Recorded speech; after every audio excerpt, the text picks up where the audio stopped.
waba ujya wibaza impamvu hari amakupure aza agahitinga akamenyekana cyane yewe akaba azwiho n'ibintu biri romantike cyane, ariko nyuma y'igihe runaka ukumva ngo batandukanye.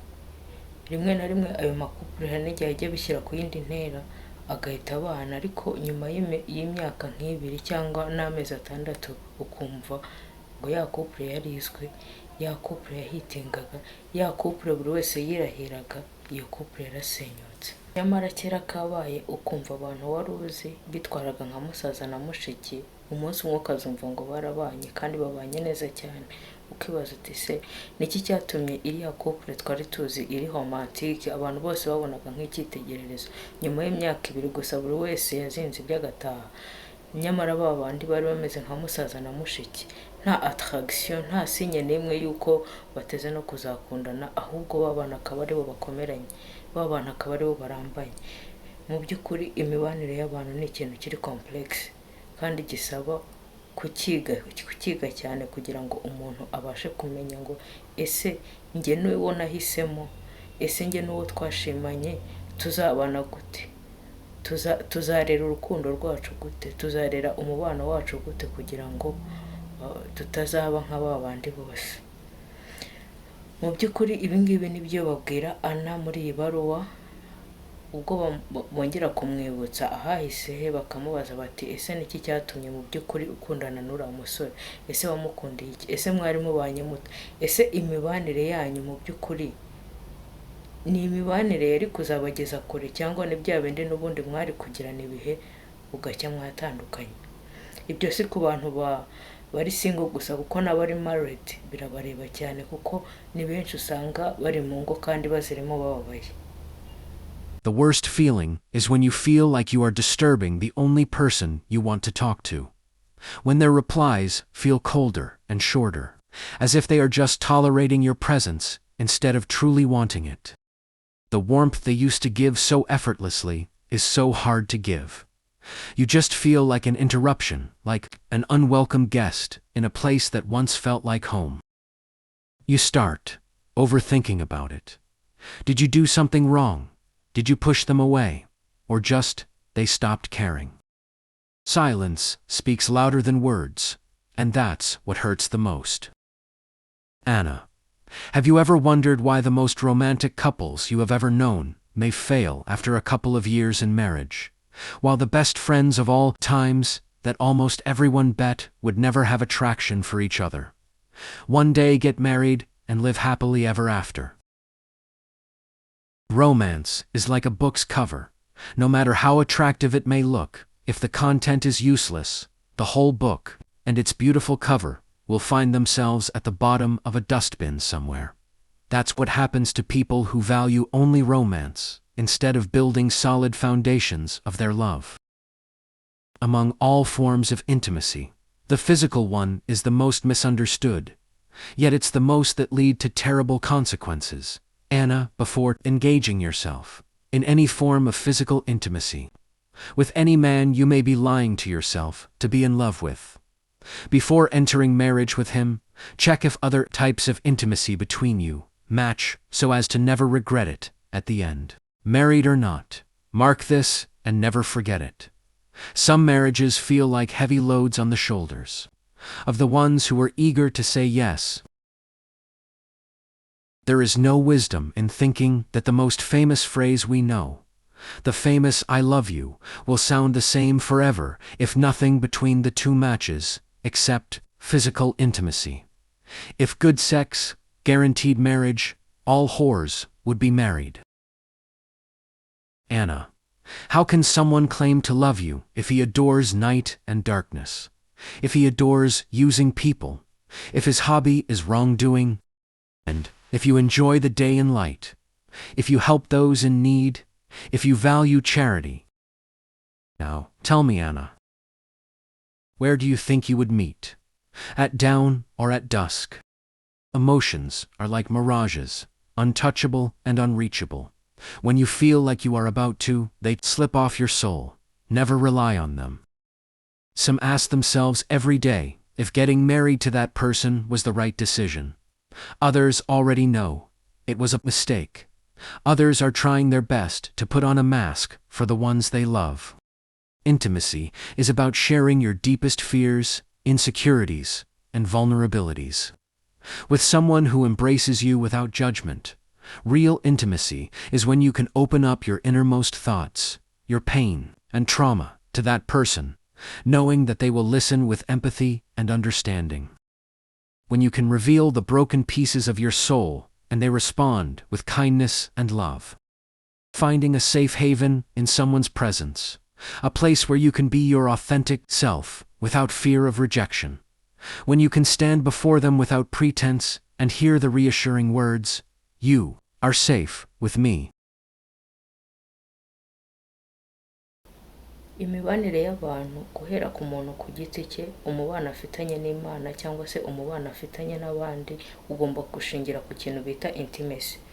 Intimacy ni igihe ushobora gusangira cyangwa gusangiza umuntu amarangamutima yawe ahava akagera, ibigushimisha, ibikubabaza, ibigutera ubwoba, ahahise hawe, uburyo wakuze, uko warezwe, ibyagukomerekeje, ibyo byose ukabimusangiza uzi neza yuko atazaguseka, atazagucira urubanza, azakumva kandi azakwakira uko uri. Iyo mugeze kuri uwo mushyikirano ushobora kugirwa n'abantu b'inshuti, babandi twita ngo ni ba best friend, ushobora kugirwa n'abantu bakundana cyangwa se abantu bashakanye, umuntu mushobora gusangira ubwo buzima bwanyu, akakumenya nawe ukamumenya, niwe muba mufitanye icyo bita intimacy. Habaho amoko atandukanye ya intimacy. Mu by'ukuri rero aho bipfira nuko abantu benshi bumva yuko ayo moko yose atabareba, ugasanga baribanda kuri imwe indi bakayireka.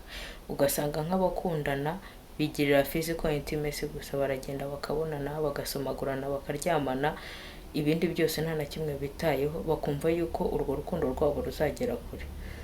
Cyangwa se ugasanga abantu barabanye ariko umubano wabo ushingiye kuri ibyo gusa, nta kindi kintu baziranyeho. Ntabwo ibyo bintu bishobora kugera kure. Niyo bakomeza kubana ntabwo baba bazigera babana bishimye. Mu gihe umuntu utamuzi neza, mu gihe umuntu utamwakira uko ari, sinzi neza yuko mwabana mwishimye cyangwa ngo muzagerane kure. Hari amoko rero agera nko muri 6 ya intimacy. Ubwa mbere ni ubwo bita self intimacy, ni ukwimenya wowe ubwawe, kugirana umubano hagati yawe nawe ubwawe, hahandi wiyizi kandi wiyakiriye, ukaba uzi ngo ngewe nshimishwa n'ibi, mbabazwa n'ibi, nkunda ibi, kandi byose narabyakiriye. Iyo tuvuye kuri self intimacy, hari intimacy ikomeye cyane. Mbere yuko tujya hanze ngo tugire undi muntu tugirana nawe intimacy, hari intimacy tugirana n'Imana. No muri Bibiliya birimo yuko roho yacu ishakashaka Imana, igashaka uruhanga rwayo, dushaka Imana cyane ku buryo nta handi hantu dushobora gutuza. Umutima wacu ntabwo ushobora gutuza utaratura muri Nyagasani. Bisobanura ngo umushyikirano tugomba kugirana n'Imana n'indi intimacy iri ku rwego rwo hejuru cyane. Hanyuma noneho ubwoko bwa gatatu cyangwa se izindi intimacy zose zishingiye ku mibanire yacu n'abandi bantu. Iyo havuyeho self intimacy hakajyaho intimacy with God, nyuma yaho izindi intimacy zose zishingiye ku mubano tugirana n'abandi bantu. Izo intimacy zindi rero zisigaye nizo ahanini zishyigikira umubano umuntu agirana n'abandi bantu, yaba relation iri hagati y'umusore n'inkumi mu rukundo, yaba umubano uri hagati y'abashakanye, yaba umubano uri hagati y'abantu b'inshuti. Iyo badafitanye izo intimacy, ibintu byabo ntabwo bigera kure. Uwo mubano wabo ahanini nta fondation ihamye ubushingiyeho. Hari rero amoko yandi nyuma ya za intimacy twavuze ebyiri, yaba self intimacy cyangwa intimacy with God. Hari icyo bita intellectual intimacy. Ese abantu bakundana cyangwa babana babona gute ibintu, ubuzima babufata gute? Eske nitujya mu biganiro bya politike dusa nkaho tubona ibintu kimwe? Nitujya mu biganiro wenda by'uburezi hari ukuntu tubona ibintu kimwe? Nitujya mu biganiro wenda ibyo ari byo byose, architecture, nitujya muri education, nitujya muri musique, nitujya muri ibintu ibyo ari byo byose, ese hari ahantu duhurira? Dushobora kuba tutanafite ama opinions asa exactement, donc ngo tuvuge ngo ibi bintu byose tubihuriraho, ariko ukaba wumva yuko nimvuga ikintu na partenaire wanjye arakizi, nituvuga kuri education urumva yuko ibintu turi kuvuga turajyana. Eske iyo intimacy ujya uyigirana n'umuntu mukundana cyangwa se n'umuntu mwashakanye? Icyo ni ikibazo cyo kwibaza. Ubwoko bwa kane bwa intimacy ni icyo twakwita nka emotional intimacy. Ese wowe na partenaire wawe ni gute mu sharinga ama emotions yanyu? Ese uzi ibyo akunda? Ese uzi ibyo yanga? Ese uzi ibyamubabaje mu buzima? Ese uzi aho yakuriye n'uburyo yafatwaga n'uburyo yarezwe? Ese uzi, donc ugasanga ibintu byose by'ubuzima bwe bujyanye n'amarangamutima urabizi. Hanyuma ubwoko bwa gatanu ni icyo twita recreational intimacy cyangwa se experimental intimacy. Ese mukunda ibiki wenda mu bijyanye na entertainment, mu muziki? Mukunda se amafilme amwe? Mukunda se amashow amwe? Mukunda se amagame amwe? Mugira hobby zimeze kimwe? Niyo zitameze kimwe, ariko buri wese ashobora kwenjoyinga iby'undi, buri wese ashobora kugira aho ajyana n'undi kandi bakagera aho bahuriza. Icyo ni ikintu gikomeye cyane, kuko nimba mudashobora kurebana filime ngo mugire ya kantu kazamuka iyo umuntu amaze kureba filime imushimishije ngo mukagirane mugirane ibyo bihe, ntabwo muzigira mugirana ya intimacy. Ubwoko bwa gatandatu kandi bunakomeye cyane bwa intimacy nubwo twita spiritual intimacy. Ese wowe n'umukunzi wawe, ese wowe n'uwo mwashakanye, ibintu by'Imana cyangwa se byo gusenga mubifata mute?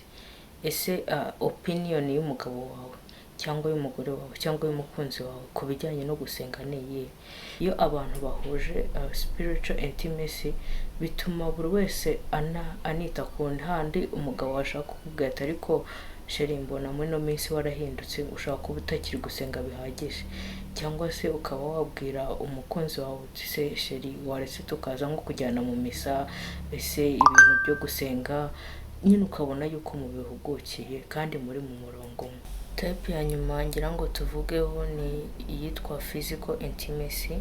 Physical intimacy ijyanye na sex, kissing, physical touch, cuddling n'ibindi byose biri muri iyo sense.